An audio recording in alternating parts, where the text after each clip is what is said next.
ಮಹದಲ್ಲಿ ರೈತರ ಸಾಧನೆಯ ಕಥೆಯನ್ನ ನೋಡೋಣ. ಕಲಬುರಗಿ ಜಿಲ್ಲೆ ಹೇಳಿ ಕೇಳಿ ಬರದ ನಾಡು.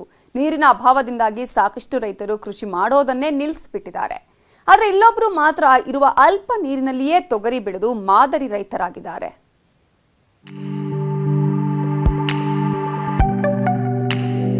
ಹೆಚ್ಚಿನ ರೈತರು ಸಾಂಪ್ರದಾಯಿಕ ಪದ್ಧತಿಯ ಕೃಷಿಯಿಂದಾಗಿ ಹೆಚ್ಚಿನ ಇಳುವರಿ ಪಡೆಯದೆ ನಷ್ಟ ಅನುಭವಿಸುತ್ತಿದ್ದಾರೆ.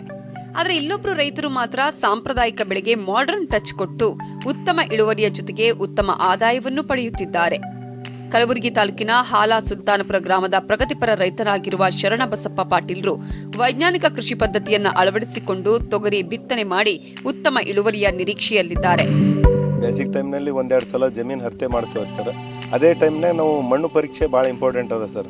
ಭೂಮಿಯಲ್ಲಿ ಯಾವ್ಯಾವ ಪೋಷಕಾಂಶಗಳವ ಯಾವ್ಯಾವ ಇಲ್ಲ. ರೈತರು ಏನು ಮಾಡ್ತಾರೆ ಸರ್, ಡೈರೆಕ್ಟಾಗಿ ತಮಗೆ ಬೇಕಾಗಿದ್ದು ಸುಮ್ಮನೆ NPK 3 ಗೊಬ್ಬರ ಹಾಕ್ತಾರೆ ಸರ್. ಶರಣಬಸಪ್ಪ ಪಾಟೀಲರು ತೊಗರೆ ಬಿತ್ತನೆಗೂ ಮುನ್ನ ಭೂಮಿಯನ್ನ ಉಳುಮೆ ಮಾಡಿದ್ದಾರೆ. ನಂತರ ಮಣ್ಣಿನ ಪರೀಕ್ಷೆಯನ್ನ ಮಾಡಿಸಿದ ನಂತರ ಕೊಟ್ಟಿಗೆ ಗೊಬ್ಬರವನ್ನ ನೀಡಿದ ಕೆಲವು ದಿನಗಳ ನಂತರ ತೊಗರಿ ಬೀಜವನ್ನ ಬಿತ್ತನೆ ಮಾಡಿದ್ದಾರೆ. ತೊಗರಿ ಬಿತ್ತನೆಗೂ ಮುನ್ನ ರೈಸೋಬಿಯಂ ಹಾಕಿ ಬೀಜೋಪಚಾರ ಮಾಡಿ ನಂತರ ಬಿತ್ತನೆ ಮಾಡಿದ್ದಾರೆ.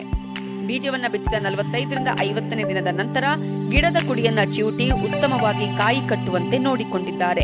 ನಾವು ಹಾಗೆ ಬಂದ ಕೇಸಿಂದ ಈಗ ಜೂನ್ ತಿಂಗಳಲ್ಲಿ ಬಿತ್ತ ಟೈಮ್ನಾಗ ಬೀಜೋಪಚಾರ ಮಾಡ್ಬೇಕು ಸರ್. TSP ರೈಸೋಬಿಯಂ ಹಿಂಗ ಬೀಜೋಪಚಾರ ಮಾಡೋದ್ರದಿಂದನೂ ನಾವು ಅದರದಿಂದನೂ ಇಳುವರಿ ಹೆಚ್ಚಿಗೆ ತಗೋಬಹುದು ಸರ್. ಕೃಷಿ ಅಧಿಕಾರಿಗಳ ಮಾರ್ಗದರ್ಶನದಲ್ಲಿ ತೊಗರಿ ಕೃಷಿ ಮಾಡ್ತಾ ಇರುವ ಪಾಟೀಲ್ರು ಎಕರೆಗೆ 8 ಕ್ವಿಂಟಾಲ್ ತೊಗರಿ ಇಳುವರಿಯನ್ನ ಪ್ರತಿ ವರ್ಷ ಪಡೆಯುತ್ತಿದ್ದಾರೆ. ಅಲ್ಲದೆ ಕೇಂದ್ರ ಸರ್ಕಾರದ ಸಾಯಿಲ್ ಹೆಲ್ತ್ ಕಾರ್ಡ್ ಪಡೆದುಕೊಂಡು ಕಾಲಕಾಲಕ್ಕೆ ಮಣ್ಣು ಪರೀಕ್ಷೆ ಮಾಡಿಸಿ ರೈತರು ಉತ್ತಮ ಇಳುವರಿ ಪಡೆಯುವಂತೆ ಮಾಡುತ್ತಿದ್ದಾರೆ ಇಲ್ಲಿನ ಕೃಷಿ ಅಧಿಕಾರಿಗಳು. ಮಣ್ಣು ಪರೀಕ್ಷೆಯನ್ನು ನಾವು ಬೇಸಿಗೆಯಲ್ಲಿ ಮಾಡಬೇಕಾಗ್ತದೆ. ಅದನ್ನು ಮಣ್ಣಿನ ಮಾದರಿಯನ್ನು ತರಬೇಕು ಸರ್. ಒಂದೇ ಥರದ್ದು ಹೊಲ ಇರತಕ್ಕಂಥಲ್ಲಿ ಒಂದು 10 ಕಡೆ ಒಂದು ಎಲ್ಲ ಮಣ್ಣು ಕೂಡಿಸಿ ಆಮೇಲೆ ಅದರಾಗಿಂದ ಒಂದು ಭಾಗ ತೊಗೊಂಬರ್ಬೇಕಾಗ್ತದೆ. ಅದನ್ನು ಪರೀಕ್ಷೆ ಮಾಡಲಿಕ್ಕೆ ನಮ್ಮ ಪ್ರಯೋಗಾಲಯದಲ್ಲಿ ನಾವು ಮಾಡಬಹುದು. ಇದರಲ್ಲಿ 16 ಪೋಷಕಾಂಶಗಳನ್ನು ನಾವು ಅನಾಲಿಸಿಸ್ ಮಾಡಿಕೊಡ್ತೇವೆ. ಬರದ ನಾಡಿನಲ್ಲೂ ವೈಜ್ಞಾನಿಕ ಕೃಷಿ ಪದ್ಧತಿಯನ್ನ ಅಳವಡಿಸಿಕೊಂಡು ತೊಗರಿ ನಾಟಿ ಮಾಡಿ ಉತ್ತಮ ಇಳುವರಿ ಪಡೆಯುತ್ತಿರುವ ಶರಣಬಸಪ್ಪ ಪಾಟೀಲ್ರಿಗೆ ನ್ಯೂಸ್ 18 ಕನ್ನಡದ ಅನ್ನದಾತ ನಮೋ ನಮಃ ಕಾರ್ಯಕ್ರಮದ ಮೂಲಕ ಸಲಾಂ. ಕೆಲವು ರೈತರು ಸಾಂಪ್ರದಾಯಿಕ ಬೆಳೆಗಳಿಗೆ ಜೋತು ಬಿದ್ದು ನಷ್ಟ ಅನುಭವಿಸುತ್ತಿದ್ದಾರೆ.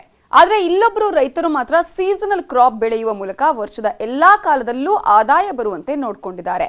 ಅರೆ ಯಾರಪ್ಪ ಆ ರೈತ ಅಂತೀರಾ? ಈ ಸ್ಟೋರಿ ನೋಡಿ.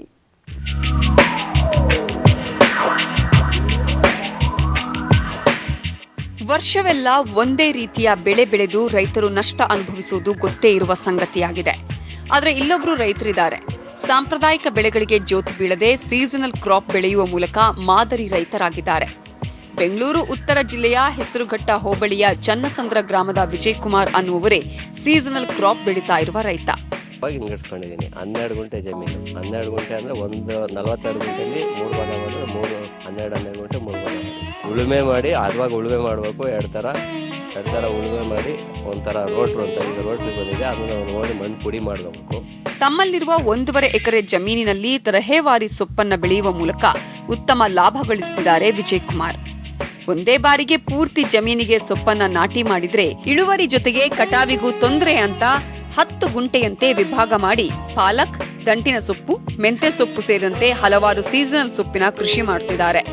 ಇವಾಗ ಬೀಜ ಹಾಕಿ ನಾವು ಕ್ವಾಲಿಟಿ ಯಾವುದೇ ರೀತಿ ತಗೊಂಡಾಗ ಮಾರ್ಕೆಟಲ್ಲಿ ನಮಗೆ ಮಾರಾಣಿಕೆ ಚೆನ್ನಾಗಿರುತ್ತೆ. ಒಳ್ಳೆ ಇವಾಗ ಲೋಕಲ್ ಸೊಪ್ಪಿಗೆ ಏನು ಸೊಪ್ಪು ಮಾರಾಟ ಮಾಡ್ತಾ ಇರ್ತಾರೆ ಅದಕ್ಕಿಂತ ಒಂದು 2 ರೂಪಾಯಿ ಜಾಸ್ತಿ ಮಾಡ್ಬೋದು. ಸೊಪ್ಪಿನ ಬಿತ್ತನೆಗೂ ಮುನ್ನ ರೋಟರಿ ಮೂಲಕ ಉಳುಮೆ ಮಾಡಿರುವ ಇವರು ಅಗತ್ಯಕ್ಕೆ ತಕ್ಕಂತೆ ಕೊಟ್ಟಿಗೆ ಗೊಬ್ಬರ, ಕಳೆನಾಶಕವನ್ನ ಭೂಮಿಗೆ ಸೇರಿಸಿರುವುದರಿಂದ ಕಳೆ ಬಾರದಂತೆ ನೋಡಿಕೊಂಡಿದ್ದಾರೆ. ನಂತರ ಭೂಮಿಗೆ ಅನುಗುಣವಾಗಿ ಸೊಪ್ಪಿನ ಬೀಜಗಳನ್ನು ತಂದು 3ರಿಂದ 4 ಇಂಚಿನ ಅಂತರದಲ್ಲಿ ನಾಟಿ ಮಾಡಿ ಉತ್ತಮ ಇಳುವರಿ ಬರುವಂತೆ ಮಾಡಿದ್ದಾರೆ. ತುಂತುರು ನೀರಾವರಿ ಪದ್ಧತಿಯನ್ನ ಅಳವಡಿಸಿಕೊಂಡಿರುವ ವಿಜಯ್ ಕುಮಾರ್ ಸೊಪ್ಪು ಸದಾ ಹಸಿರಾಗಿರುವಂತೆ ನೋಡಿಕೊಂಡಿದ್ದಾರೆ. ಆ ಚೆಲ್ದಾಗ ಸೊಪ್ಪು ದಂಟಾಗಿ ಬರುತ್ತೆ. ದಂಟಾಗಿ ಬಂದಾಗ ಕ್ವಾಲಿಟಿ ಚೆನ್ನಾಗಿ ಬರುತ್ತೆ.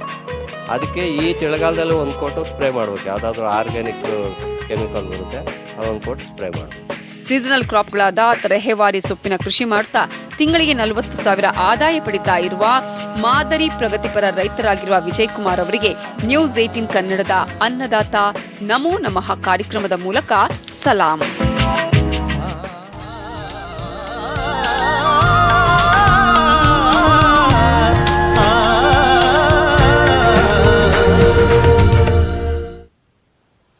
ಇವತ್ತಿನ ಅನ್ನದಾತ ನಮೋ ನಮಃ ಕಾರ್ಯಕ್ರಮದ ಪ್ರಾಯೋಜಕರು health partner Satpushti bio active noni. ಎಲ್ಲ ಆರೋಗ್ಯ ಸಮಸ್ಯೆಗಳಿಗೂ ಒಂದೇ ಪರಿಹಾರ. Special partner Ashwasurya realities India private limited, BMRDA approved sites in Mysuru road and Nelamangala. Food partner Sumeera foods, ಶೇರಿಂಗ್ನ ಹೊಸ ಫಂಡ. ಇವಿಷ್ಟೇ ಹೊತ್ತಿನ ಪ್ರಮುಖ ಸುದ್ದಿ. ನೋಡ್ತಾ ಇರಿ ನ್ಯೂಸ್ 18 ಕನ್ನಡ.